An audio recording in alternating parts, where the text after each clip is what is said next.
Hello friends, welcome back to my new another video.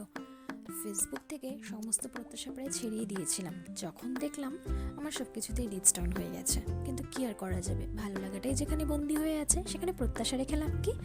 তাই আজকে বেরিয়ে পড়েছিলাম সায়েন্স সেন্টারে, আর সেই ভিডিওটি তোমাদের সাথে শেয়ার করছি। আজকে ছিল 31st ডে, ঘুরতে যাবো না তো হয় না।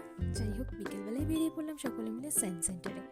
ও হ্যাঁ, এর আগেও কিন্তু আমি গিয়েছিলাম সায়েন্স সেন্টারে, কিন্তু এবার অনেক রকমের নতুন জিনিস দেখলাম যেগুলো এর আগে আমি দেখিনি।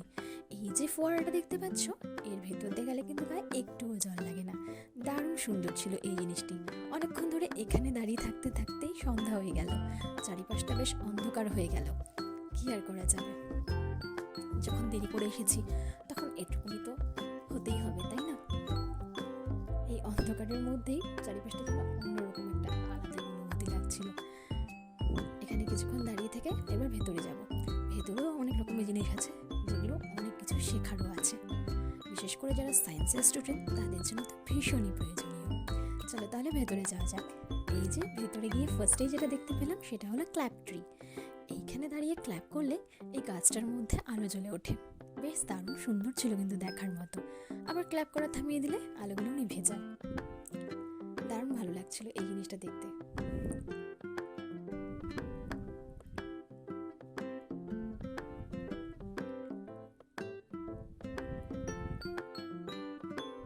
ব্যাস, সেখান থেকে চারিপাশটা ঘুরতে ঘুরতে এই যে দৃশ্যটা যেটা দেখতে পাচ্ছ, এটা কিন্তু দারুণ নিখুঁত একটা কাজ। সত্যি অসাধারণ হাতের কাজ, যা তাকে ধন্যবাদ না জানালেই হয় না। নিপুণ দক্ষতার সাথে এই মনোরম প্রকৃতিক পরিবেশটা তৈরি করেছে, যেটা সামনে থেকে দেখতে চোখ জুড়িয়ে যাচ্ছিল। আর যেই ফরেস্টটা দেখতে পাচ্ছ, এটাও ছিল একটু অন্যরকম।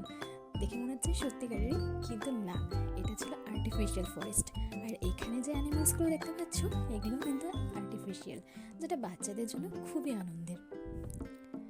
যাই হোক, অনেকটা এরিয়া জুড়ে এই সায়েন্স সেন্টার। এটা দেখতে হলে অনেকটা সময় নিয়ে আসতে হবে, আমাদের হাতে সময়ও কম ছিল, বাড়ি ফিরতে হবে। সেখানে কিছুটা সময় কাটিয়ে আর ছবি তুলবো না সেটা তো হয় না, ওটা কম্পালসারি।